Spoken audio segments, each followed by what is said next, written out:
Looks like we dropped a couple of frames during that last match, and I realized as I was fixing the scoreboard that I had the race icon wrong for cue ball the entire time. So oh god, my voice cracked. Anyway, so apologies to cue ball. He doesn't play Protoss. He was clearly playing Zerg that whole game. At least I had the color right. Hopefully that wasn't too confusing. So yeah, sorry about that. I checked. These guys are right this time. Anyway, welcome into match number 3 between Clarity Gaming and Team Guns N' Roaches, spawning in the lower right-hand corner this is GSL-DMZ. In the purple color, playing Zerg for Team Clarity Gaming, it's Toaster. And across from him, after his teams evened up the match at 1-1, in the teal color, playing Zerg for the Team Guns N' Roaches, it is Geeva.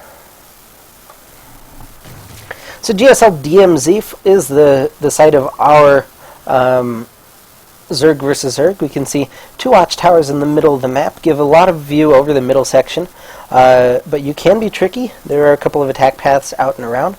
There's some nice gold bases here.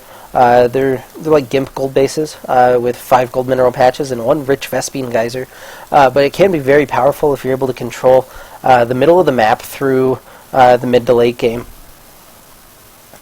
But more importantly, we have in the main, there's this little segment of nonsense back here behind the line of sight blockers. If you watched the Composite versus Unrivaled cast, you saw Cord Muscle sneak a factory up here and proxy Widow Mines on his opponent. So you can do some really cheeky little maneuvers using that line of sight blocker. We'll see if any of our players take advantage of that. It's going to be a little bit more difficult in Zerg versus Zerg. But we'll see exactly what's going on here. As both players going pool first, Toaster's actually going to take that gas geyser in his main, which will delay his expansion a little bit, but it might allow him to put on a little bit of pressure with some speedlings or with some banelings. And we can see he's even delaying his opponent's expansion. Which drone will go down? Mortal Kombat! Okay, so Geeva's drone's actually going to take the advantage there. Ooh, and Toaster's drone, takes the peck, but he healed 1 back right before that auto attack. The minerals don't deal extra damage, but they look like they do, and this drone triumphs for first blood, which would be a big deal if I was still casting League of Legends like I was earlier. Anyway, if you're just joining us, my name is Meristematic, casting Chobo Team League. It's a best of 9 Team League, bronze through diamond. We're into gold match number 1 between Clarity Gaming and Team Guns N' Roaches. I swear I'm not in middle school anymore. This voice cracking nonsense has to stop eventually, right? Yeah, I can't continue embarrassing myself my entire life, right? Nobody answered that. Anyway, Queen's out, expansions are done. Toaster's expansion a little bit behind Geeva's, but it's not... Basically, as far as builds go, everything is even. We're going to have a faster expand for our teal player, but we've got a faster Zergling speed for our purple player, but they're going to even out eventually. We should start to see some moves made through the mid-game, or maybe these guys have a gentleman's agreement just to take it to the next stage of ZVZ. ZVZ is always an interesting matchup because, like in Wings of Liberty, it had its own stages. You had the Zergling Baneling stage, then you had the Roach stage, then you had Roaches plus something else stage, and then when you got late game, it was Infestors and Broodlords. Now those stages have changed. It used to be the Mutas dominated the mid-game. Mutas are still a decent option, but Spore Crawlers 3-hit Mutalisks, which is pretty ridiculous. They're still definitely a viable option, especially because of the map control that they gain, but they're just not as good at just straight-on killing your opponent. So they're a little bit more of a tactical unit rather than a brute force unit in this matchup. So we've seen kind of a return toward the Roaches and Hydras of yore. Infestors actually making kind of a comeback as well. Swarm Host mid-games can be hilarious and entertaining. But we'll see what our players want to do. Toaster's actually got a reasonable... They're not flocks of Zerglings. Pack, perhaps? I don't know, maybe someone in the chat, naming convention for a group of Zerglings. I'm going to make sure that I'm not muted just because I've done that before. Okay, good. Perfect. I'm going pack of Zerglings. Could be a gaggle, perhaps. just kind of a random fact. This has been voted on by my friends and I, but a group of zombies is a business of zombies. If it goes over a business, it can turn into a corporation of zombies, and that's when things just start to go downhill. Geeva's going to get out a nice wave of roaches, though, and this will keep it... Oh, geez, that is a lot of roaches. 12 roaches at this point in the game mean I believe he's got almost a roach per zergling. Yeah, 12 roaches to 20 zerglings, and the roaches will take that fight. Roaches in small numbers are bad against zerglings. Roaches in large numbers, very, very good against zerglings. It just depends on the surface area that the zerglings can envelop.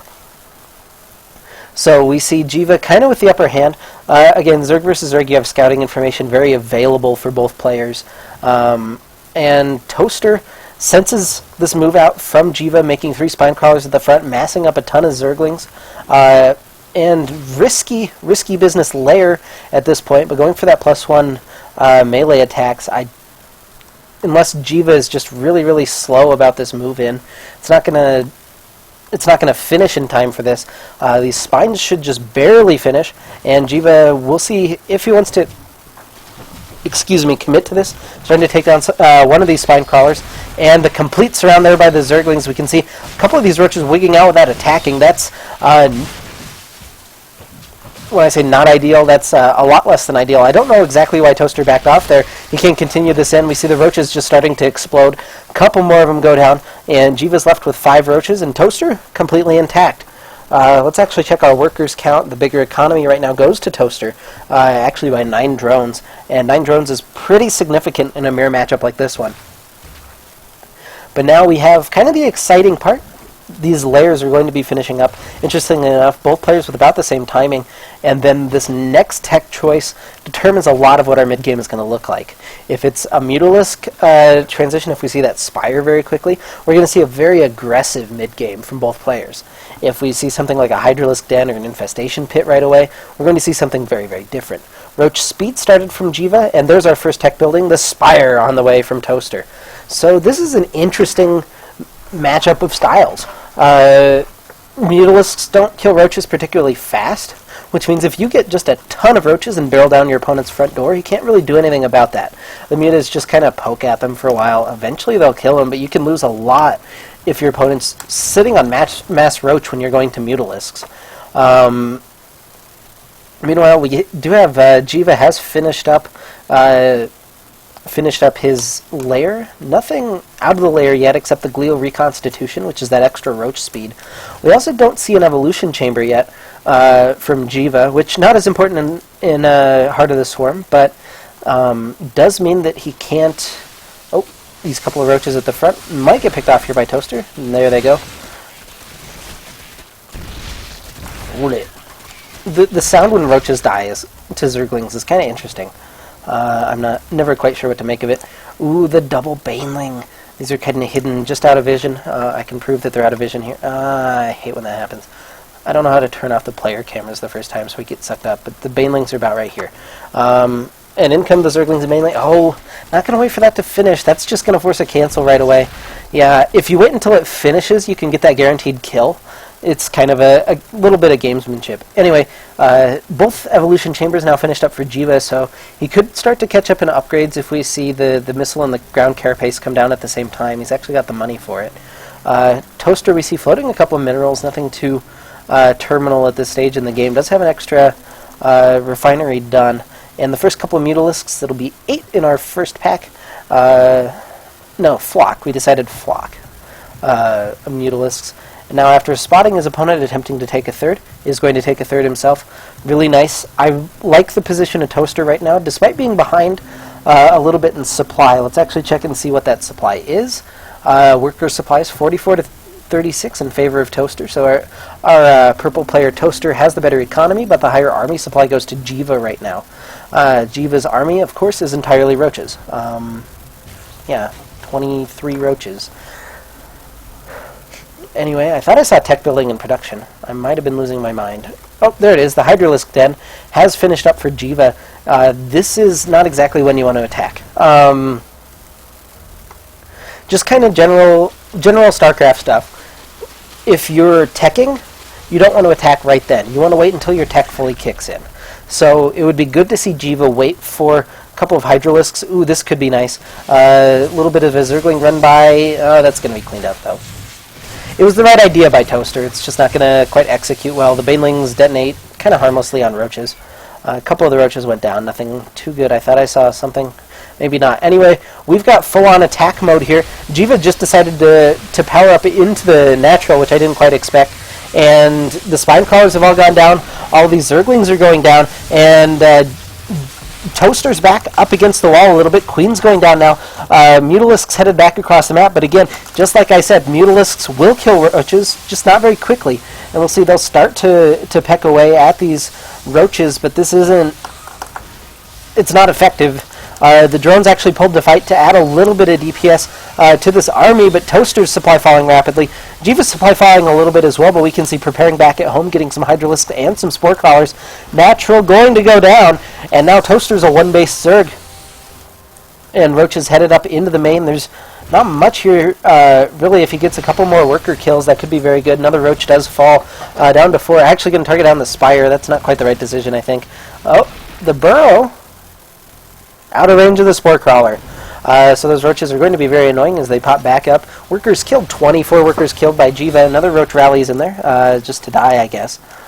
And Roaches rallying one at a time across the map. Oh, there's a Hydralisk. A couple of Roaches actually burrowed at the watchtower here, kind of interestingly. Zergling reinforcements from Toaster able to pick that one off. There's still one Roach back here, and the Spire's down to about half health. The Mutalisks, the Overseer, all gathered up here in the natural. And the counterattack now for Toaster. If he can go back and get a little bit of economic damage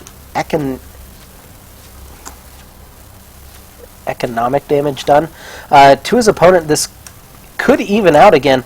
GnR's headed around, swinging toward the main base. A little bit of a Zergling run by. Cancels the third again for GnR. So GnR's stuck on 2, but Toaster's only on 1 base right now.